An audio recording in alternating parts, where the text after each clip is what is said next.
The night was cold and quiet, except for the soft crackle of the fire I had made in the clearing. Above us, the stars stretched forever, brighter than any city lights I once knew back on Earth. She sat across from me, her wrists bound by thin, silver bracelets that shimmered faintly in the firelight.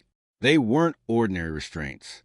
Even without knowing her language fluently, I understood they meant ownership, servitude, maybe even shame.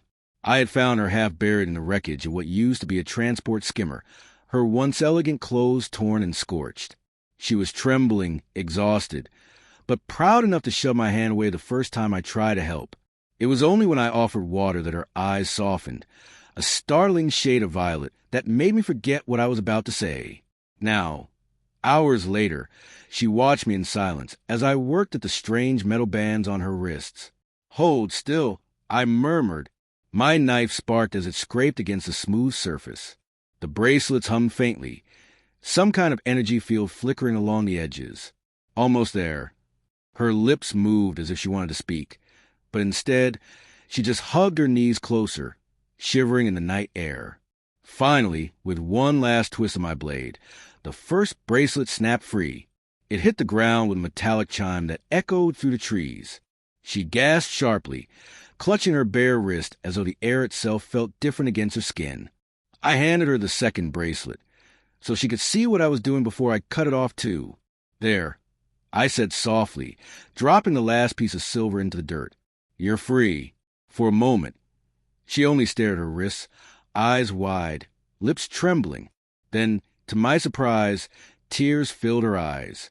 "Hey," I said gently, worried I had hurt her somehow. "It's okay. You're safe now." But she shook her head violently, speaking rapidly in her own language before switching to the broken common tongue most alien settlers knew. "You, free me," she said, voice cracking. Now we marry." I blinked. "What?" She was crying earnest now, wiping at her face with the back of her hand. "Must marry," she insisted. "Bracelets not cut unless bond made. Sacred law." "Sacred law? Bond?" My brain scrambled to catch up. "Wait, hold on," I said carefully. "I didn't free you for marriage. I freed you because you were in chains." She shook her head again, her violet eyes shimmering with distress. "Not chains," she whispered. "Bracelets are binding. Only husband can break. Now you husband." My mouth went dry. Across the fire, she looked so small, so lost. Her people had probably worn these bracelets for generations. Some ancient tradition turned cruel by time. Maybe in her culture, removing them wasn't just about freedom. It was a vow, a promise no one made lightly. And I had just made it without even knowing. She told me her name was Lyra, speaking haltingly as we walked toward the nearest settlement the next morning. The sun rose slowly over the alien horizon, painting the hills in shades of gold and crimson. I tried to explain again that where I came from, marriage wasn't something that happened by accident. But Lyra only shook her head, face pale. "Law is law," she whispered. "You free me. You care for me. Now life together."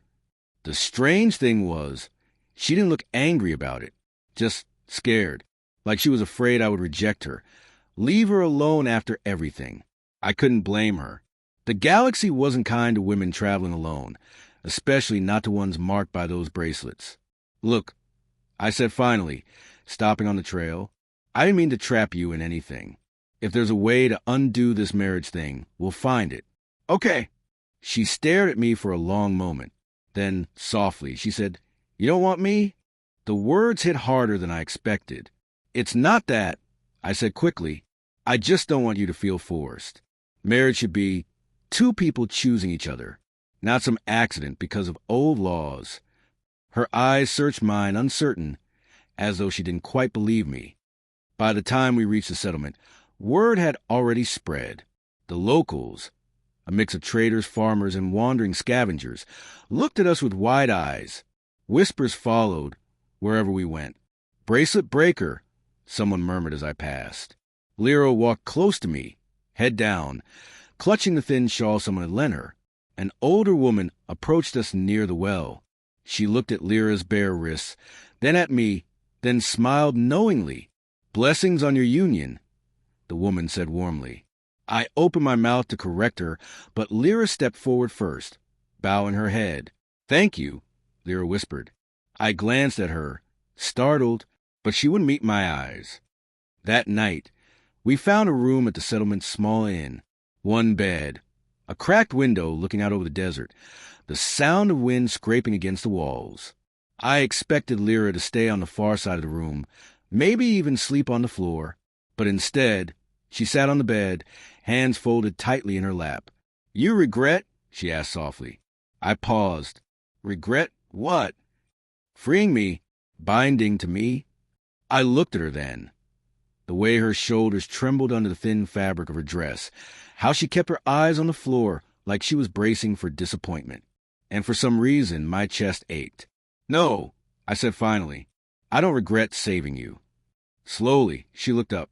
Her violet eyes were still wet, but there was something else there now, too. Something fragile, like hope.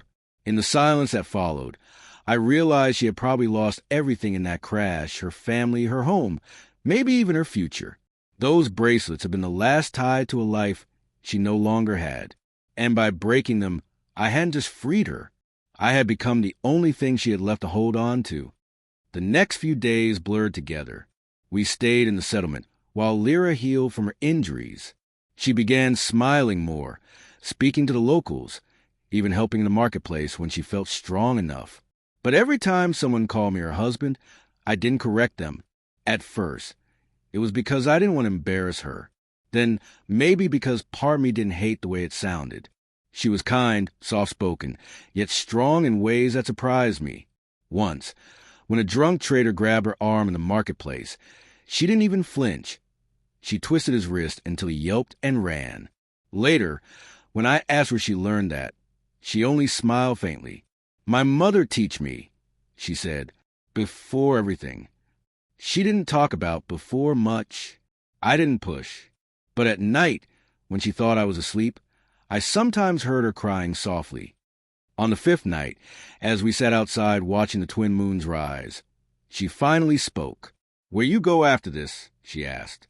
I shrugged. Haven't decided. Maybe back to the northern cities. Maybe off-world. She was quiet for a long time. Then she said very softly, I have no place to go. Something in my chest twisted.